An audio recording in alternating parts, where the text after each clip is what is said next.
Hi friend, good evening, नमस्कार। कैसे हो? आई होप कि आप अच्छे होंगे। आज आपके सामने राजस्व व्यवस्था से एक टॉपिक लेकर आया हूँ, क्योंकि मेरे कमेंट में 2-3 कमेंट आया था कि सर राजस्व व्यवस्था से एक लेक्चर ले लीजिए। तो हमने सोचा कि आज उस पर ही लेक्चर ले लूँ। इसमें हम लोग एक धर्मनिरपेक्ष राज किसे कहते हैं, धर्म और धार्मिक राज किसे कहते हैं, उसके बारे में आज जानने का कोशिश करेंगे। तो चलिए बिना देरी करते हुए सेशन को शुरू करते हैं। तो चूंकि पहले सिंपल से समझ लीजिए कि धर्मनिरपेक्ष मतलब कि धर्म को निरपेक्ष मतलब कि धर्म को अलग करना, ये होता है धर्मनिरपेक्ष। धार्मिक मतलब धार्मिक मतलब धर्म को मिक मतलब धर्म को मिलाना। चलिए, धर्मनिरपेक्ष राज्य उसे कहते हैं जिसका कोई सरकारी धर्म नहीं होता है। इसका मतलब ये होता है कि राज का कोई सरकारी धर्म नहीं होता है। इसका तो मतलब ये भी तो नहीं हुआ कि वह राज्य या वह देश अधार्मिक है। इसका तो मतलब ये नहीं हुआ। इसका ये भी तो मतलब नहीं है कि उस देश में, उस राज्य में कोई धर्म नहीं है, किसी धर्म का प्रचलन नहीं है। इसका मतलब ये हुआ कि उस देश में सभी राज्य का, सभी धर्म का एक समान महत्व दिया जाता है, एक समान संरक्षण दिया जाता है, एक समान प्रोत्साहन किया जाता है। मतलब किसी विशेष अधिकार धर्म नहीं होता है। जैसे में भारत, अगर भारत को देखा जाए तो भारत एक धार्मिक धर्मनिरपेक्ष देश है। क्यों भारत को धर्मनिरपेक्ष देश बनाया गया? तो क्योंकि आजादी कोई एक धर्म ने मिलकर नहीं दिलवाई, कोई एक धर्म का देन नहीं है, वह सभी धर्मों का देन है। सभी धर्मों का समान सहायता प्रदान किया, सभी धर्म ने अपना आहुति अपना बलिदान दिया है, कोई एक धर्म नहीं दिया है। इसीलिए भारत के संविधान निर्माताओं ने उनके पास जब बहुत सारी चुनौतियां थी, जब हमारा देश आजाद हुआ उस समय एक तो हमारा देश विखंडन भी हो गया, पाकिस्तान के रूप में देख ही रहे। दूसरा बात कि हमारे देश में उस समय बहुत सारा समस्या थी कि क्या भारत को धर्मनिरपेक्ष देश बनाया जाए या धार्मिक देश बनाया जाए। तो इसी संदर्भ में बहुत सारा इस पर चर्चा भी हुआ, बैठक भी हुई।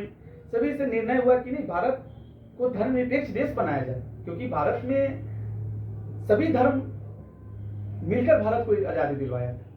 इसी संदर्भ में मेरा एक पेशकश है। भारत एक ऐसी बाग है जिसमें अनेक फूल खिलते हैं, और उस फूल को बरकरार रखने के लिए धर्मनिरपेक्ष की अवधारणा को अपनाया गया। अब धार्मिक देश किसे कहते हैं? तो वैसे देश को कहते हैं जिस देश की जो उत्पत्ति हुई है, जन्म हुई है, धर्म के आधार पर हुई है। जैसे पाकिस्तान को देख सकते हैं। पाकिस्तान की जो उत्पत्ति हुई है, क्या धर्म के आधार पर ही तो हुआ है? क्या उसमें ऐसा थोड़ी था कि हिंदू मुस्लिम थोड़ी ना दोनों चाह रहा था कि नहीं हमें पाकिस्तान चाहिए। उनमें तो केवल एक ही धर्म के लोग कर देने कि हमारा धर्म अलग है, हमारा रिलीजन अलग है, हमारा एक अलग क्षेत्र चाहिए। तो उसकी जो उत्पत्ति हुई है धर्म के आधार पर हुई है, और इसके कारण क्या होता है कि उस देश में एक विशेष अधिकार धर्म होता है। यानी कि उस देश पाकिस्तान के पार्लियामेंट में आप जाइएगा या कहीं भी सरकारी संस्था में जाइए, या थाना हो गया या कहीं भी सरकारी, जितना भी सरकारी निकाय हैं, निकाय अर्थात संस्थाएं हैं, वहां पे जाइएगा तो उसका इस्लामिक सिंबल होगा, इस्लामिक सिंबल जरूर होगा। लेकिन भारत में कहीं भी आप जाइएगा, किसी भी सरकारी नियोजन में, सरकारी निकाय में, कहीं भी आपको धार्मिक प्रतीक नहीं होगा। उस देश में धार्मिक देश में एक अल्पसंख्यक धर्म को बहुत सारी प्रताड़ना से झेलना पड़ता है, बहुत सारी समस्याओं से झेलना। उसके धर्म को संरक्षण नहीं दिया जाता है, उसके धर्म को प्रोत्साहन नहीं दिया जाता है। आए दिन ये देखा जा सकता है कि पाकिस्तान में कैसे हिंदू धर्म में, चाहे सिख हो, पारसी हो, चाहे जैन हो, बुद्ध हो, तो इन सभी धर्मों का कैसे वहां पे उत्प्रेरण किया जाता है।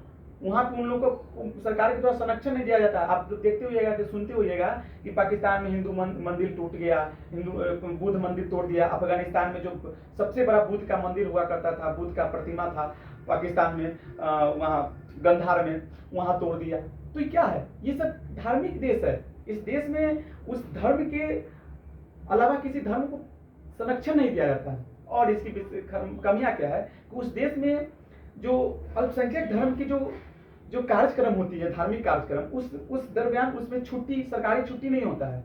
लेकिन भारत में अगर वैसे वही देखें तो आपको दिखाई देता होगा कि जिस प्रकार मतलब कि सनातन धर्म में छुट्टी दिया जाता है सरकारी धार्मिक कार्यक्रम में करने के लिए, उसी तरह आपको पाकिस्तान उसी तरह इस्लामिक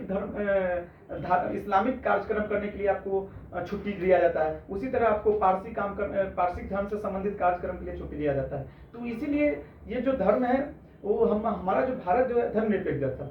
आए दिन ये देखा जाता था कुछ राजनीतिक दल अपने हितों को पूर्ति करने के लिए धर्म का खेला खेल रहे हैं, मतलब कि कूटनीतिक खेल रहे हैं, धर्म को राजनीतिक से मिला रहे हैं, राजनीति का धर्म का आधार बना रहे हैं, जिससे चुनाव जीत रहे हैं। तो ऐसा उचित नहीं है। तो इसीलिए क्योंकि इस धर्म को जो भारत को विजय दिलाया है, आजादी दिलाया, सभी धर्म ने दिलाया, एक धर्म ने थोड़ी ना दिलाया कि एक धर्म हिंदू हो, चाहे मुस्लिम हो, चाहे कोई भी हो। हमें धर्म से इतराज नहीं, किसी धर्म से। हमारा मानना ये कि हम अपने धर्म को मानते हैं तो माने, कोई भी किसी धर्म को मानता है माने, लेकिन उसके मानने के ऐसा व्यवहार ना किया जाए कि किसी